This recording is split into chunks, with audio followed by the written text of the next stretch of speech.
Hello, everybody, and welcome once more. Now, this time I'm going to talk to you about the ascension process and things that have been in the way of us fulfilling the ascension process, as well as things that are happening and unfolding to enable us to do that. And what does it mean? What do we mean when we say ascension? What is it we're looking to do? What is it we're looking to achieve, really? So I have put together a slide presentation. I will share that with you. Bear with me for 2 seconds, and there we go. Hopefully you can all see that. Right. So what is ascension? I see it as a returning home. That is very much, it's a very personal view. You may view it differently, but I see it as a returning home. We came from the great source fields. We will return to the great source fields of consciousness. Because we are all sparks of the divine. All of us have come from divine source, and all of us will return to divine source. Source will not leave a single minuscule spark of us behind. But we have a choice about how we do that. And that is very much up to us. So there are two roads that we can take back to source. I have a book that was published a couple of months ago that goes into a lot of this in a lot more detail. But I'm just going to give you sort of the headlines, as it were, in this. There are two paths home, and one is as a fully ascended being. We are creative consciousnesses. We are co-creators with God, if you will, and we learn how to do that and how to do that responsibly as we move through the ascension process. We move into the flow of divine current, divine life source. And so we can return back home as a fully ascended co-creator being. Or we can take what is called the space dust return path. And the space dust return path is really the path that those who choose to stay with a fallen consciousness will take back.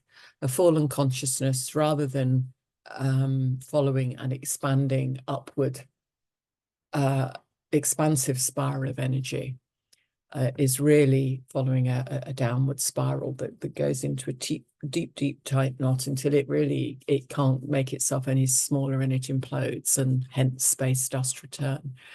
And that is the choice of those who have decided that they're going to detach themselves from source, that they are not going to be part of the ascending, what is called the crystal spiral energy, which we'll look at in a moment.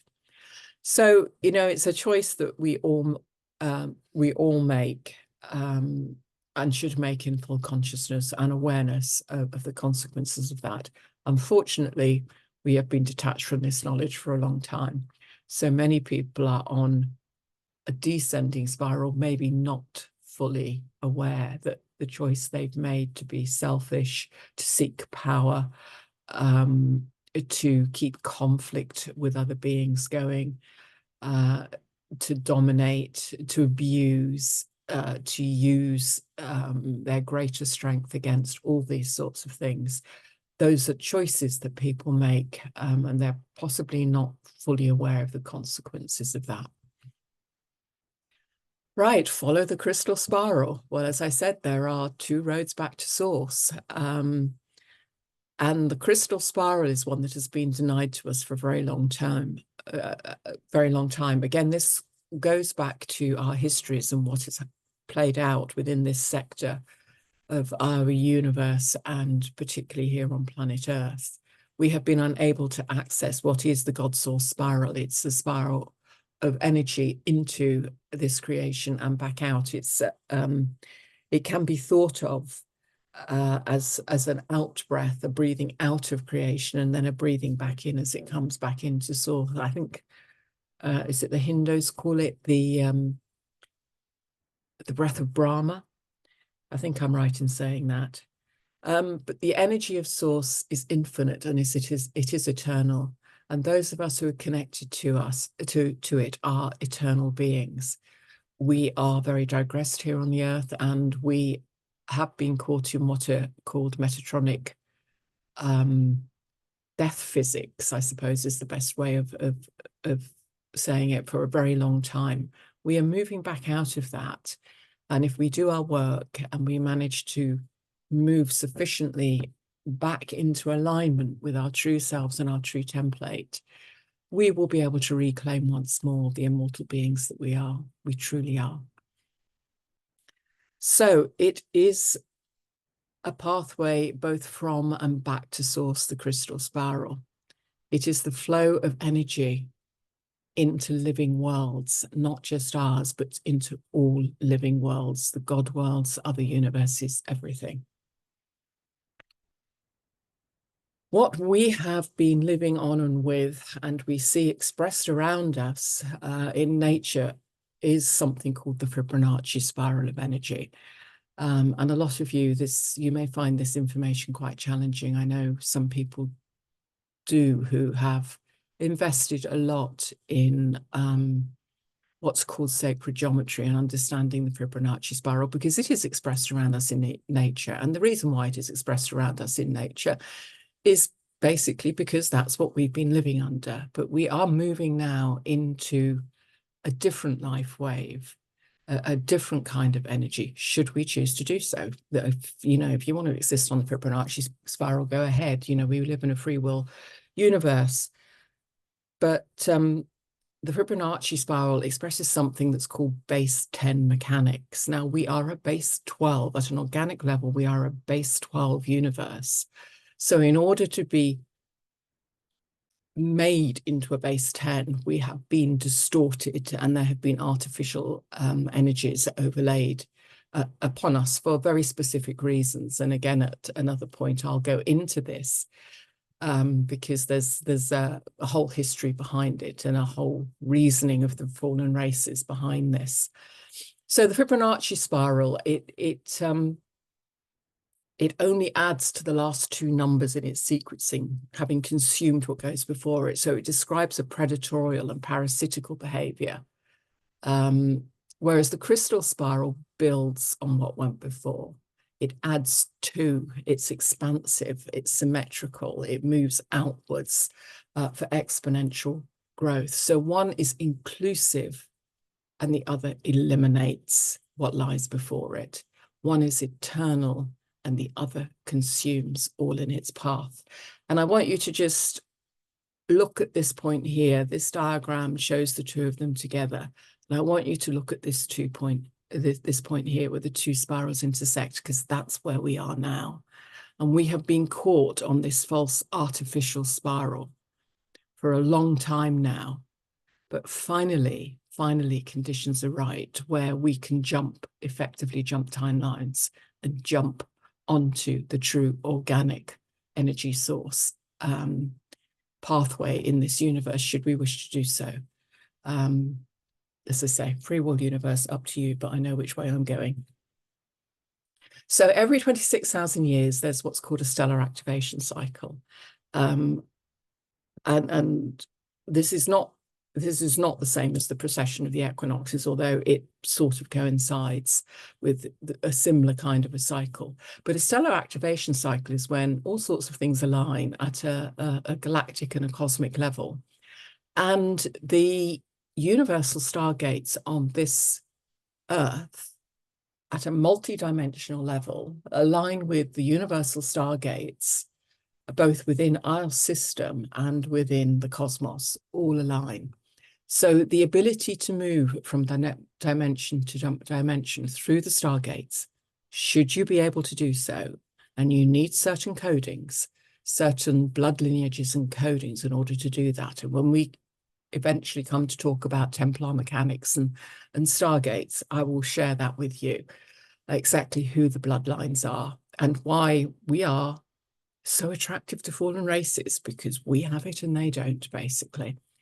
So and this opens up what's called the stair-step ascension, or at least the opportunity for stair-step ascension for those who are in the correct state of being to take it, which means that we can move up a dimension to the next dimension, or to the next harmonic universe or density, whichever it is we're doing.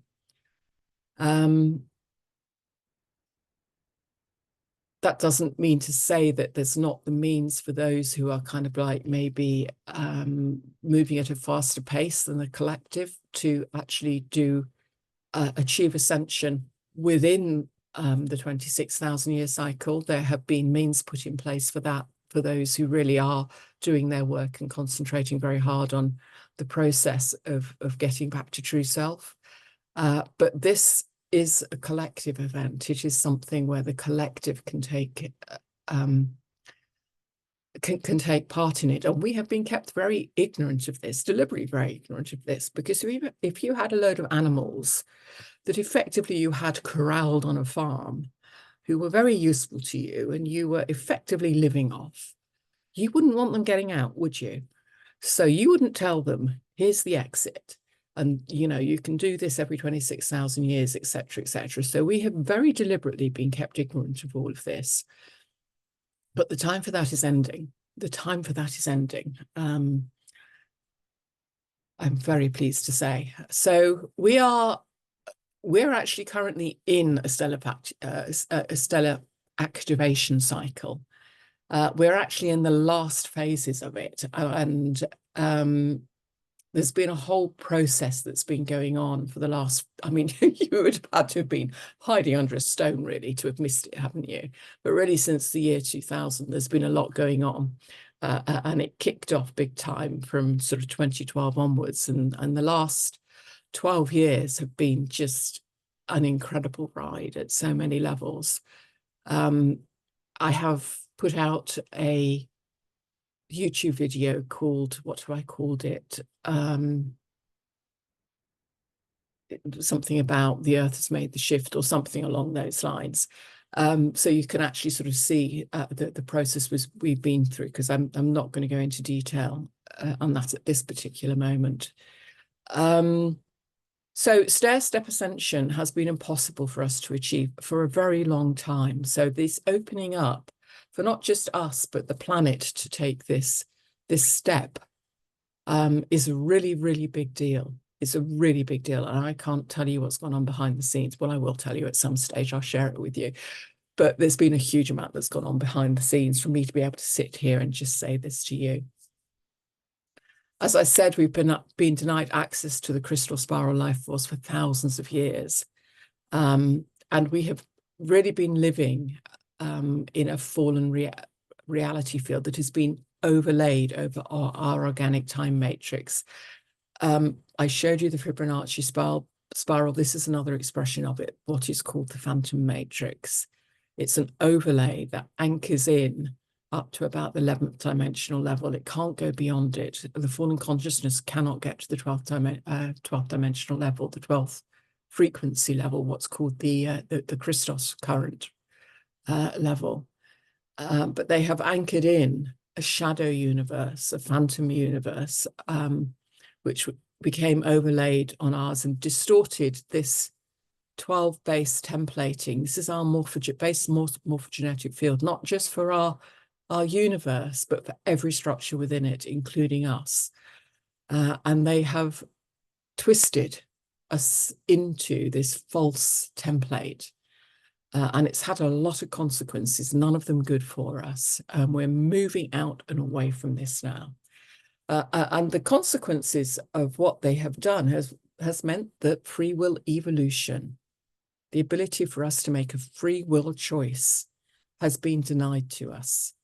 We have lived under the cosh for a very, very long time, and we're just now beginning to move out from under it.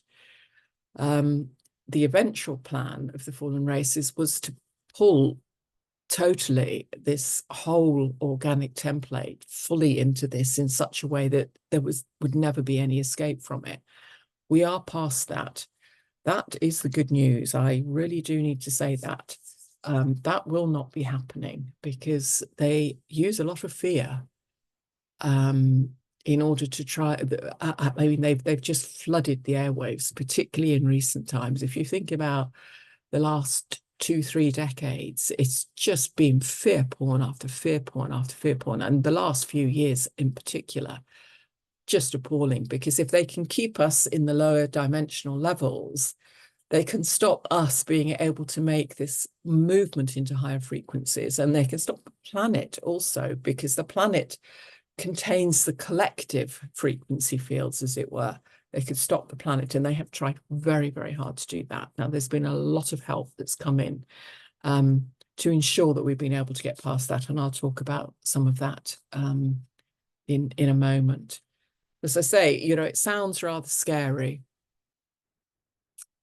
and it has been touch and go. It has never been taken for granted that we that the plan would be achieved, but it has been achieved, and we are now moving back into true organic ascension, rather than the what's called the false ascension matrix that we've been living under, which yeah, is exactly what it sounds like. You know, we've been basically bamboozled and betrayed and led up garden paths and all sorts of things. So those who say they're ascending have probably not, and those who say that they've been dealing with ascended masters very possibly have not. We've come through a time of horror, and I shall share with you more fully at some stage what that really means. Those of us who have been retrieving the memories of this and digging down into the timelines and releasing the fear and the trauma and the terror and the pain, and you know, I could go on, just the sheer horror of all of this out of the timelines to enable Earth to shed that weight, because we hold it as weight. It's low frequency. Can tell you what is beyond the imagining of those of good people, really. What has happened. But anyway, we're free of it. Let's hang on to that fact. And one day when you want the horrors and we're all feeling in a much better place, I can maybe share some of it with you. And we can look on it as a bad dream, a nightmare from that we're well past. So remember that point I pointed out, where those two timelines meet, the two spirals meet.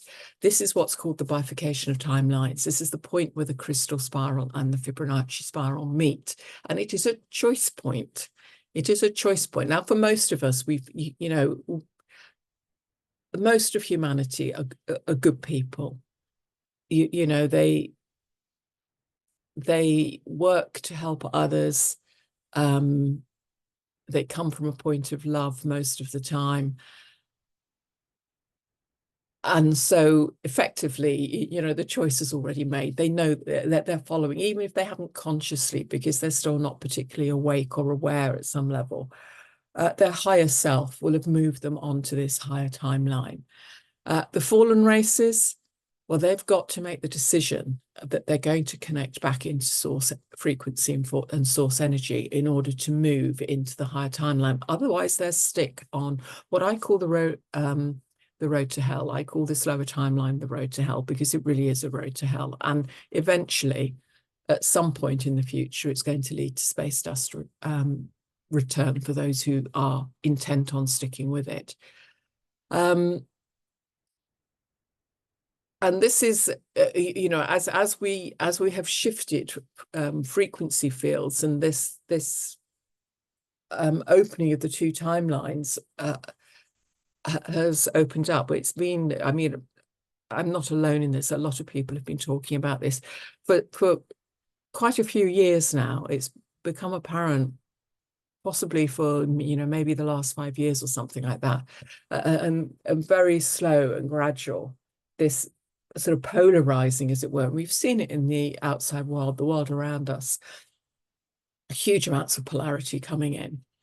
But there is some further news that I want to share with you. And this is one of the, I mean, since I wrote the book it was about 2 months ago that it came out. Since I wrote the book and it got published, there's more information coming through. The book's already out of date, you know, and there's two things in particular I want to update you with in this webinar, and this is one of them.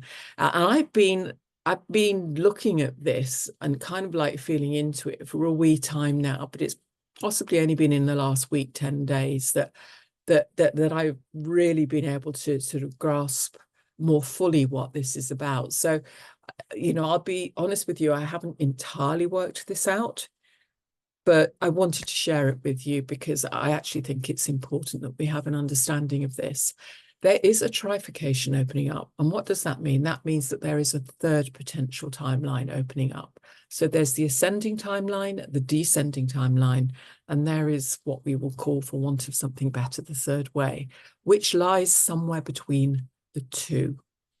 And I am seeing the people on this timeline really as being, you know, what has concerned me immensely is that while there are a lot of people waking up and there are a lot of people becoming aware of what is happening and has happened to us as a species, there's an awful lot who basically are still asleep. And I you know, either they're so deeply ensorcelled by the spells that have been cast that they can't break free, or they possibly don't want to know. I think you know, a lot of the sort of good people that I talk to around here, it's kind of like, well, you know, I don't want to know about that. You know, just leave me alone. I've got my life to live. It's hard enough to live my own life. Just, you know, I've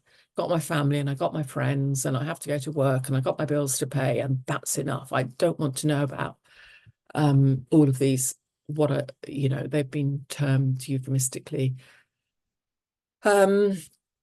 conspiracy theories, which is a really lovely way to shut people down, isn't it? It's a, you know, you just start calling them names and, you know, very grown up, call them names and ridicule them and things like this, rather than actually answer the questions and the queries. And it was only the other day I actually heard a senator, would you believe this, a senator sort of say in America, actually say something about, and I'm paraphrasing here, but you know, the problem with conspiracy theories, it seems to be like the conspiracy theorists are winning. It's like 37-0 to the conspiracy theories, and it's quite true.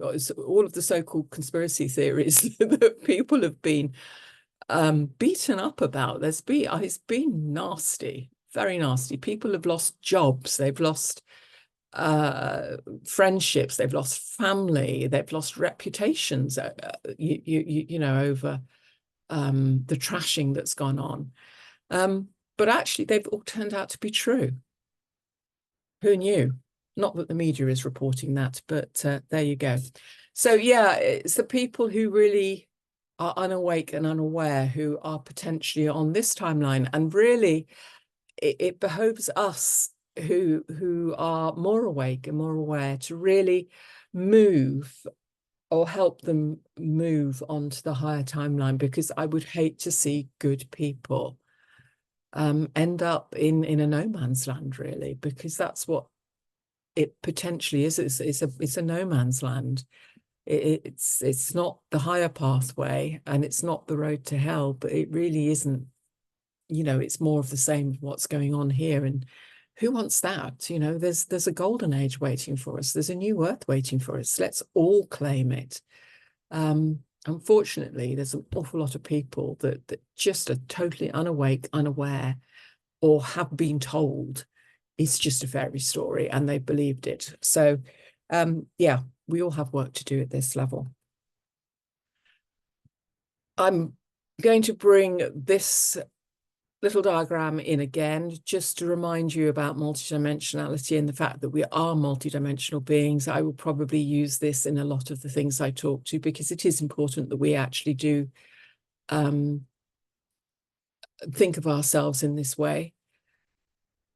In particular, from an ascension point of view, it's this column that really gives us our roadmap through the ascension process. As we move from density or harmonic universe to harmonic universe, we move, our light body goes through immense changes. I mean, we're in the process of having a template upgrade and rewiring at the moment, because we have made the movement from here through that membrane to here. And when I say we, I mean the planet as a collective. So we've not only moved into new frequency levels, we've actually moved to complete density. And that means that we have rolled up, we have to a very large extent done the work of the personality or ego matrix. And we are moving into the soul matrix, which is a much more heart-centered way of being. And as a result, we are and will be in the times ahead, as our body templates upgrade and it moves through from the energetic fields into the physical fields, we will becoming more semi-etheric. We won't be quite so dense. But that's for times ahead. So we're going to look at all of this shortly. It's what's called the stations of identity. We're going to look at this shortly. In fact, immediately. So here we go, the personality matrix. Within the personality matrix, which is the 3D fields, we are going to have a very limited perception of reality. If you think about the whole gamut, the whole range of frequency that scientists tell us about, and then they show us the little bit of it that we're able to access. This is the personality matrix. So it's the matrix of just the 5 senses, and there's still plenty of people out there that they really don't believe in multidimensionality. They don't understand multisensory experiences. They don't understand the psychic senses. They're very, very. It's like having blinkers on, and they need to take them off. They really do need to take them off.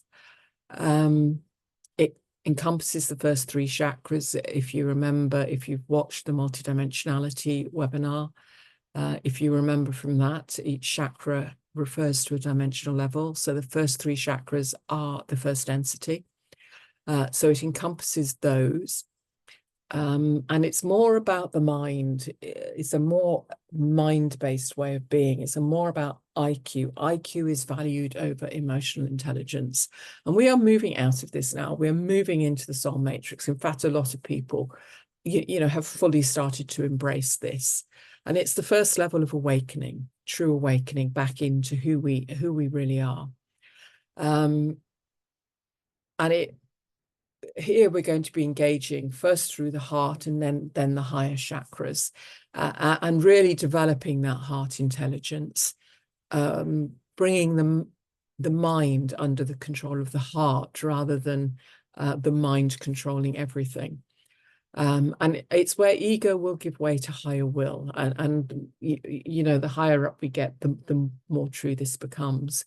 And I've put this, under the personality matrix, it's like the sleeping beauty waiting to be woken and brought back to life. Within the soul matrix, for those of you who are familiar with The Tempest, Shakespeare's The Tempest, at the end of it, the magician Prospero, he breaks his staff and drowns his books, as he calls it. He effectively leaves the world of the ego behind, and the world of mentally, sort of being proud of his mental achievements and everything that he's achieved at the level of high magic, and gives his will over to that of a higher will. And this really is what we're working on within the soul matrix. Once we've achieved that, and we move on into the oversoul matrix, which is also called the monad, you'll hear both words used for this. We become much more aware of the holographic nature of reality. We have a suspicion of it at the level we're at now, but we will become much more aware of this and be able to, really begin to see this. And it is at this level where we begin to embody what's called the planetary logos, which is really about, it's a heart-brain merge.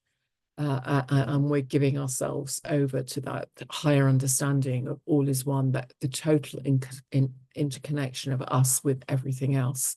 Divinity is in everything. Consciousness is in everything. We are all connected, from the smallest insect to the largest galaxy. And that becomes a very real reality for us. And rather than taking everything so personally, we manage to move ourselves up into the eagle's eye view, where we become a more neutral observer of everything that's going on. So we've moved past, we've dealt with the triggers, we've let go of the things that cause that at various levels. And our chakras become a unified column of energy. And I'll talk more about that in a moment. From there, we move into the avatar matrix, which is the final matrix of the matter fields. We move beyond that into no matter and no time. And this is really, it's not really even full matter. It's what's called pre-matter within the avatar matrix. So there is some semblance of form, but it's really very, very fluid and light-filled and expansive and utterly incredible. So it's the highest expression of our consciousness. It's when we have activated fully our DNA, our 12-strand DNA. All strands are active. We have reclaimed fully our source-given template. And we have embodied what's called the Christos consciousness. So it's this 12th dimensional consciousness, the Christos consciousness, which is God consciousness. And we are capable of making full spiritual ascension beyond this time matrix, should we wish to do so. Or we can stay here and help those coming up behind us, which a lot choose to do. So it's activation, as I said, of our 12-strand diamond sun DNA, and our light body is transformed into the great plasmic liquid light body. So a lot of work for us to do, but that kind of gives you a roadmap for where we're heading. And it, if we're going to undertake the ascension process, we really need to understand what it is we're doing, not just throw the word around, not really understanding it. So as we move into ascension, and you'll be familiar with this because I'm sure all of you watching, are somewhere along with this process. And we go through this again and again and again. If you remember from the multidimensionality webinar, I talked about how we accrete light into us, subharmonic by subharmonic by subharmonic, and we come into resonance with ever higher. Our light body comes into resonance with ever higher levels of frequency. Each time, it's an initiation into that new level of frequency, where we then have to absorb and anchor in those higher frequencies, which then, once it's fully done, once we've worked through the subharmonics of a full dimensional level, we activate that dimensional level of DNA. Which is the integration process of it. So again, more on this, more detail on all of this in the book, but it's just to give you a high-level view of what this is all about. And there are ascension symptoms, and I'm sure you are very, very familiar with them because we've all been going through it. By God, have we been going through it at one level or another. Our template is being rewired as we move from harmonic universe 1, density 1 into harmonic universe 2. Our template is changing. As I said, we are moving from a totally carbon-based template into something that is more semi-etheric. And this is called the 5D template. Within harmonic universe 2, it's called the 5D template. So we're moving from a 3D template into a 5D template. And that is requiring rewiring, restructuring, all of it going through within the light fields, but eventually working its way through into our physical body. And we feel it. It is tiring. I mean, over the last few years, it's just been exhausting at times. Sleep patterns have been disturbed. There's all sorts of pressure symptoms, flu-like symptoms, body muscle aches and pains, you know, periods where for 2 or 3 days you just feel so out of sorts with the world, and then it all clears and you think, God, what was all that about? All kinds of things going on. So there's just a few of them there to give you a heads up. Treat yourself kindly in all of this. I mean, this is not a little thing. And again, we should have been taught how to cope with this, how to cope with everything that was coming up. And it's been denied to us. So most of us are hitting this head on, wondering what the hell, and often mistaking it for real illness, and or maybe energetically resisting this process and making it even more difficult. You know, by opening it to it, by embracing it, we move through it much quicker, much quicker. So as I said, the 5D template, we are becoming much more etheric, or I say much more semi-etheric. We've got a way to go before we're fully etheric. And we're gradually, little by little, going to be accessing first into the 4th dimension, the full levels of the 4th dimension, then the 5th, and then the 6th. And this is going to see, I mean, the human race, as we know it today, and say maybe 200 years in the future, is going to be very different, because they're going to work much more out of the heart, much more, you know, heart with heart intelligence, much more from an intuitive base, much more in a much more conscious way, a much more connected and interconnected way. Our psychic senses will be more developed. Already, you know, there are people who are moving well into things like telepathy and stuff like that. We are going to realize our connection with nature and our interconnection with it, and how the raping and the pillaging and all of the awful things that have been done really are not sustainable, and we hurt ourselves as much as we hurt Mother Earth in doing it, and we'll learn better, and already I'd say better ways to live, and already there are beings here teaching that. And time, our sense of time was going to change. It's going to become more linear, more fluid. It already is, if I'm absolutely honest. It already is. There's some very strange things that are happening. I'm sure I'm not the only one that's been noticing that. So let's talk a little bit about the move into 5th dimensional being. I go into a lot of detail in this on the YouTube video, The Earth Has Made the Shift. But the big thing to really be aware of is that it's not just individuals, it is the whole planet, the planetary consciousness that is making this shift. And it began in 2012. There was a period of preparation, but 2012 is really when it kicked off. And if you remember 2012, it was kind of like, oh, whoa, it's the end of the world and all kind of things like this. Well, I suppose in some respects you could say it was the end of the world as we knew it. But it was the beginning of this process of shift, and we have had everything thrown at us, everything but the kitchen sink thrown at us since that time, to try and prevent this happening by the fallen races. And as I have said, it was never a done deal that we would actually make it, but we have. So, you know, 2012.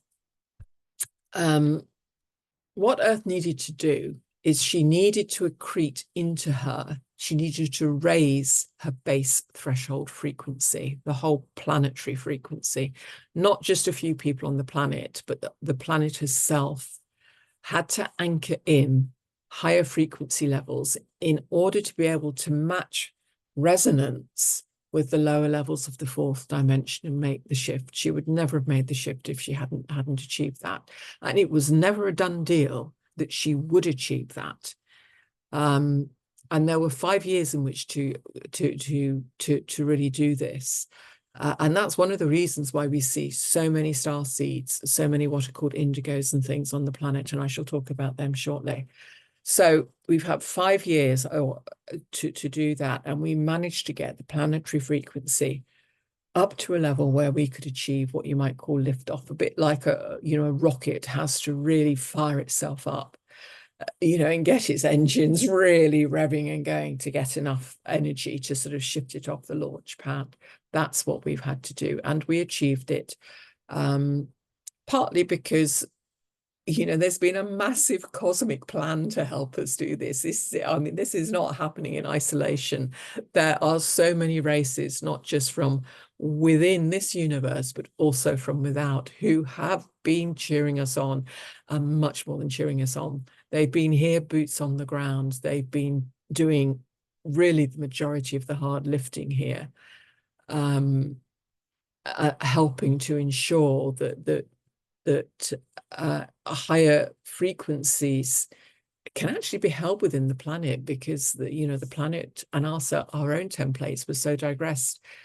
We would have blown fuses if we'd just had like 12-dimensional energy infused into us immediately. There's been a whole process of rewiring, upgrading, repairing, all sorts of things like this going on to ensure that we could hold sufficient frequency to make this move. And by 2017, enough sufficient higher levels of energy had been gathered together to achieve liftoff. And since 2017, Earth has been moving gradually, shifting into this new space through the membrane into the next density, and then anchoring herself in, because it was only last year, the latter part of last year, that the full anchoring, the final anchoring, actually locked into place, so that there is no way she will be pulled back down. The fallen races have lost, so yeah, boo socks to you sort of thing. I'm sorry, that was a little childish, but they've been creating havoc. So movement into the second density and the lower subharmonics, and we are anchored in there now. And finally, getting used to our new address is really what it's all about. We're beginning to have to, we're in a new environment, an energetically new environment. And so we're adjusting. We're in an adjustment phase. And, those of us who've been really working, doing our own inner work and working with this process hugely, probably aren't feeling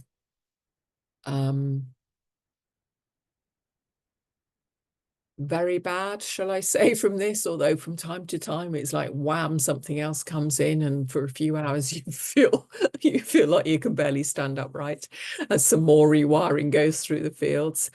But those who are haven't been doing a lot of work may well find this time very difficult. And it really is nature's way of saying, you've got to let go of your 3D baggage. You've got to deal with your traumas. You've got to deal with all of your nasty little habits that are not serving you. You've got to let go of relationships and things like this that are not serving you, that are not resonant with your new reality. And if somebody else is choosing to stay in the lower dimensional ranges, you need to make the conscious decisions to step away from that, because you don't want to find yourself being pulled back. So there are all sorts of things going on for some people, a lot worse for some than it is for others. And I do have to say this, there are some people who have been so traumatized and are so ensorcelled and enspelled that their template is incredibly damaged, and despite everything that's being done, it's not going to be able to make that transformation from 3D into 5D with the best will in the world.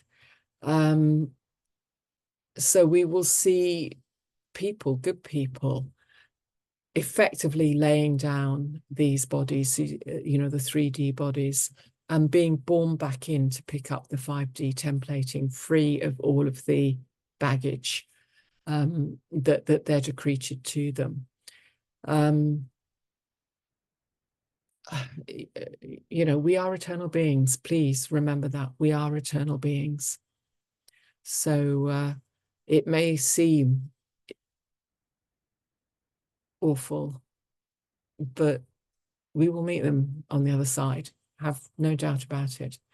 No doubt at all. They will be coming back and full steam ahead. I want to just mention very briefly the unifying chakras. As we move, the lower 3 chakras relate to harmonic universe 1 or density 1. As we move up into density 2, we are effectively going through a process of rolling up, what's called rolling up the lower 3 chakras, which means they're actually moving into a unified column. The membranes between the chakras, and there are membranes between the chakras that keep them as distinct energy centers, as it were, are dissolving. So the lower 3 chakras are becoming a unified column that will itself merge up into the soul matrix levels of frequency. And then as we move through the soul matrix, the next 3 chakras, the same will happen until we get to the 7th dimension, where our chakras will become one unified column of energy moving through us, pulling in energy from the source fields. That's one of the changes that takes place in the light body. There's a lot more that goes on, and I'm writing a book on the light body at the moment called Building the Light Body that will go into this in a lot more detail, and I'm sure I will be doing more videos and things to share all of that with you as well. It's fascinating, it really is. And yeah, yeah, we have a lot of work to do, but by God, it's satisfying. It's incredibly satisfying to work with this and to do it, and to finally begin to make this movement, because as I say, this movement has been denied to us for so long. Right, let's talk very briefly about the role of star seeds and indigos. Star seeds are beings who have chosen to come into deep density from other levels of the galaxy, the universe, and other levels of multidimensionality. Some of them are from harmonic universe 1 planets and the like. Most are from the higher harmonics, and some are even from outside this universe. And they have chosen to come into incarnation, what I call boots on the ground here on planet Earth, to take on physical bodies and all that that means. And by God, it means a lot, in order to help anchor in the higher energies. The indigos are a type of starseed templating where they come in with the 6th strand of their DNA already activated. They're able to access the 6th dimensional frequencies once they've woken up, as it were. This has not been taken kindly to by the fallen races that have had effective control here for a long time, and they have been doing everything they can to take out star seeds as and where they find them, and they have ways of tracking certain bloodlines and things like this. They have ways of tracking. So it can be, you know, drugs, this kind of drugs that they give to counteract, you know, to weed children about, you know, for what they call hyperactivity. It's just a different way of working. They're resonating at a different frequency, and you know, they're just dumbed down into nothing with you know, drugs, vaccinations. I'm not going to go into huge amounts, but they really haven't been kind to our templates at any level. We're taught corrupted information. We're made to fit into systems that don't work for us, that are unkind to us. There are things, I mean, the whole New Age, which was supposed to help start, you know, starseeds and indigos, ways to help the human population really start to wake up. That's been utterly hijacked to a very large degree. So that corrupted methodologies and things like that are being taught by good people who think they're doing the right thing. So there's a lot for us to wake up and be aware to in all of this. And I will share some of you. It can be very, very triggering. You know, if you've been teaching something and you've allied yourself to something, or you've been learning something for a long time, it can be very triggering when somebody tells you, actually, that holds a fallen frequency.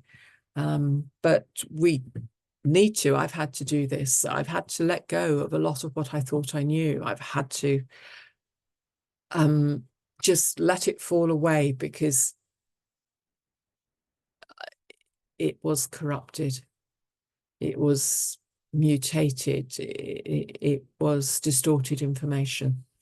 It wasn't true truth. So yeah, the star seeds and the indigos are here really helping us through that and bringing in, it has to be said, they're bringing in new technologies, new understandings, helping us to find new ways of being, better ways of being, new healing technologies, all sorts of things like that. You'll see it. You must have seen it opening up around you. So yes, and I've written a book called Understanding Starseeds that talks a lot more about the indigos. The indigos have a very interesting template, and there's a lot more about them actually within, and the different types of starseed, obviously, because there's starseeds from all sorts of planets, and as I say, from outside this universe as well. And when they come into embodiment here, they still carry the resonance and the frequencies and some of the behavior patterns, as it were, of the race that they came from. So yeah, lots of interesting stuff there. The Aurora races, I'm going to mention the Aurora races because you're going to see them featuring a lot. They are featuring a lot, and they will feature a lot in the times to come. The Aurora races are from outside this universe. They are one of the, what should we call them, extra universal races who answered the call for help, and a huge call for help went out to ensure that we managed to successfully navigate this current stellar activation cycle. It was incredibly important that we made it, incredibly important. So yeah, they answered this, and they've been here along with, again, I talk about this more within the book, the Crystal River Host and other races, you know, and what they've been doing to help us. But they've basically, stair-step ascension hasn't been, we haven't been able to do that, this stellar activation cycle, because some of the stargates were so badly damaged. Running high levels of frequency, source frequency energy through them would have imploded them. So these extragalactic races have been helping to get that high level source energy in by sidestepping the damaged portions, as it were. They've been doing an incredible job. They're helping to re-encrypt our templates, the template upgrades. So not just us, but all of nature. Everything is having to do, we're not on our own with this, and they've been upgrading the planetary grids, repairing the planetary grids where they've suffered some incredible damage, and there are new structures coming in. I mean, it's been incredibly exciting to see and to begin to put together an understanding of. And I will be sharing all this with you, I hope, in the times ahead, because there is so much information. And it will change utterly your view of yourself, your view of the world around you, and how you connect to it. So, but you have to let go of much of what you've been taught. Not all of it. It's not a question of throw the baby out with the bathwater, but a lot of what we've been told, we need to let go of it and put in place these new understandings, these more accurate understandings as we move out from under the shadow the shadow of the phantom matrix, as we move out from under the influence and the enslavement the human race, the fallen races had us under. So yeah, the Aurora races, I say more on them in the book. I want to talk briefly, of course, you know, let's talk all about this, but how do we actually start to really step into the ascension process? It's a process of embodying the Christus current, which takes us back into that 12th dimensional frequency. You know, first and foremost, I've been talking about it to a degree. We need to be open to letting go of you know, the old paradigms, the old structures that don't serve us, the old teachings and knowledge that we've been given that are incorrect, and we need to start to open our and embrace all of the new information coming through and the new ways of being. And you know, it's not just people like me who are doing this. I was listening to an incredible chap, a guy who's a scientist, and I'm trying to think of his name, Dr. David, was it Dr. David Gilbert? Something like that. And he's basically talking everything I'm talking to you here about, he was talking about, but he, you know, it had a kind of more sciencey structure to it. He was looking at it through the lens of a trained scientist, but he's moved beyond. Science can become a prison. You know, you talk or hear so many scientists and they're not open-minded at any level. It's kind of like, this is the way it is, blah, blah, blah. But, you know, things move, things change. So much of what they work with are only theories because they've never managed to actually prove them. And yet they hang on to these theories like, you know, their very life depends on it, when really the opposite is true. And so to trip across people who have a scientific background, who are very open to the changes and are very embracing and are very curious and are really diving in there and beginning to pull it to pieces and you know, bring through these new understandings, I think is very exciting. So yes, we need to be open-minded. We need to embrace change, learn to flow with it rather than resist it. You know, most humans now are very resistant to change. And that is not our natural way of being. We are a very curious species. And we've actually had a lot of that curiosity beaten out of us because we've been fed so much fear porn for so long. And the consequences have been devastating to these physical bodies if we've, you know, not towed the line. We need to cultivate what are called old-fashioned virtues. I mean, these are just behaviors, they're ways of being in the world. And follow what are called the law of one teachings. Now, these have different names. You'll hear them talked of as the law of one, the Essene teachings, the Nazarene teachings, the Christos teachings, the solar dragon teachings. They're all the same thing. And I must say at this point, these are not the law of one teachings that have been brought through by an individual called Ra. Those are fallen, distorted versions of this. One of the fallen races' attempts to knock us off track yet again. The law of one teachings, again, more information in the book, but very briefly, the practice of unity consciousness. I mean, this is fundamental. We are all interconnected. All is one. We all are here really as individual sparks of the creator, individual sparks of the divine. And every single one of us, whether we're a planetary being, whether we're a tree, whether we're a person, whether we're an animal, an insect, we all have equal value. We need to learn to love ourselves, warts and all. You know, so many people beat themselves up. They hate themselves. They, you know, this has been a big one for me. I spent years and years and years trying to, I mean, literally years it has taken me to embrace this one, but it is fundamental. We need to be able to love ourselves in order to be able to truly love another. Now, we can love. That doesn't mean to say, you know, because we hate ourselves, we can't love another. We can, but we can't fully open our heart if it's closed to us. We can't fully open our heart to another if it's closed to ourselves.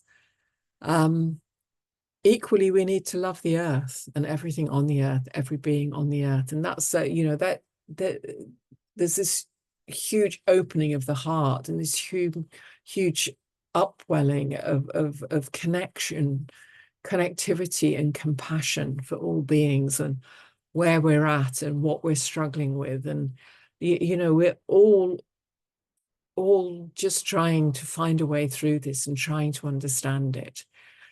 So we hold out a helping hand to others who are struggling, rather than beat them up. And we practice service to others. We come into a practice of service to others. I mean, we are all unique. We all have unique gifts and unique talents, but we bring that uniqueness in service to the whole. I mean, what we see at the moment is very much the society that we've come from or are beginning to exit is really all about, you know, you must conform, you must fit within these parameters, you must do as you're told, you must follow these systems, these models, these, you know, you must think in these ways. Otherwise, you know, conspiracy theorists, etc., etc., etc., gets thrown around, and you have been treated very, very badly for trying to be your own unique individual self. That time is ending. We are moving into a time where the uniqueness of each will be celebrated, and it will be brought into service to the whole, for the good of the whole.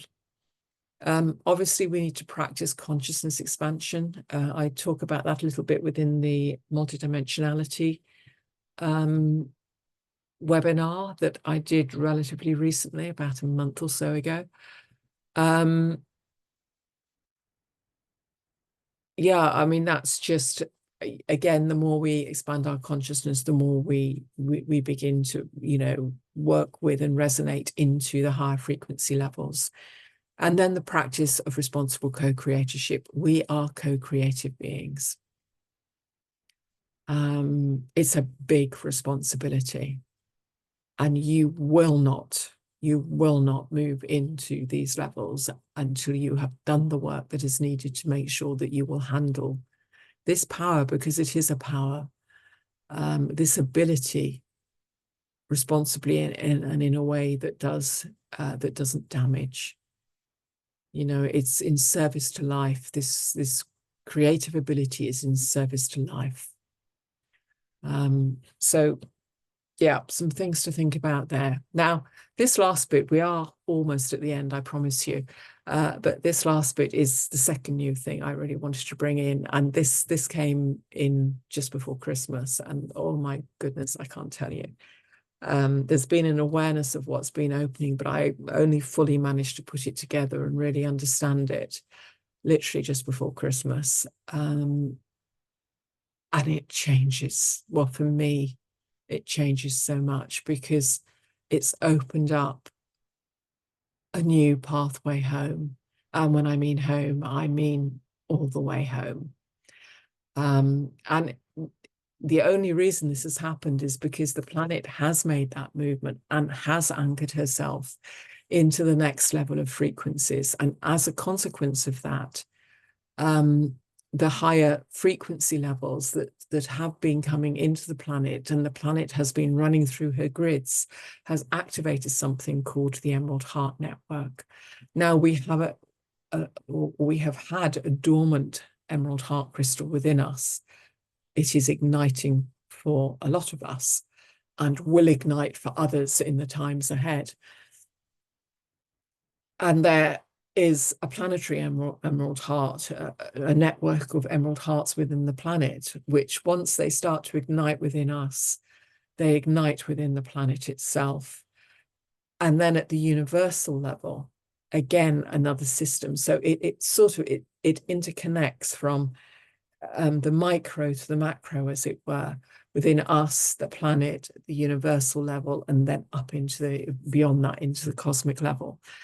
And it takes us right back into the God worlds. It's a pathway of energy that once it's open and it's flowing within you, and you're connecting into all of this, will take you right back into the God worlds, right up to where the founder race is of this universe, the Emerald Order founder races of this universe came from, which is at the 48th dimensional level. And you know, some of us are yeah, it's home. It's home. And oh, I can't tell you. I'm a long way from getting there, but at least I know it's like a border's been thrown open. The border has been closed for so long, and it's opened up, and we can once more return, should we choose to do so, and we can, you know, get all of our ducks lined up in a row, as it were.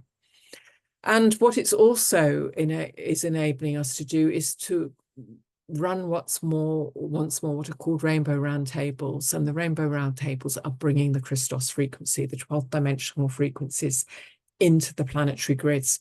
Those of us who are grid workers will really have an understanding of what this means. We used to do this. Those of us with that blood lineage used to do this before the fallen races created the havoc that they created. We were guardians of this land, and we saw to the harmony and well-being of the land by bringing in these high, you know, the Christos levels of current, helping to repair anything that became damaged, and bringing peace and harmony to everything it touched. This process was called running the rainbow rounds, basically. And many of us have memories, forgive me, such memories of doing this. And this ability is coming back to us now. I've given you there the 7 tones of original creation. Again, we would tone and harmonize these sound tones. So we carry these codes within us and haven't been able to access them, but we carry these codes within us. And from there, we can bring them into the land. And the Emerald Heart Network is a natural interface with Earth and Earth's grids and just the land. So it's an incredible thing that's opened up once more to us, this activation, and it's opened up what is called the stairway to heaven. This is the pathway home through the God worlds effectively. It moves. This Emerald Crystal Heart network is in every dimensional level. And once we start to activate it within ourselves and within the land, and we can start to move through the dimensional levels, plugging into this, and it basically gives us a higher ascension path home, a quicker, it's kind of like a fast track ascension path home for those who wish to take it. And it opens up the flows of this amazing 48th dimensional energy back into the planet once more. And it is what is called the return of the Emerald Order back into that planet. And this is no little thing. It is no little thing. So, you know, this isn't in the book. There is within the Lost Wisdom Library. I have written this up and put this into that. So those of you who are members of that can find that through my website, and obviously a lot more within the Lost Wisdom Library as well. But I wanted to share this with you because, it just is like the cherry on the cake in some respects.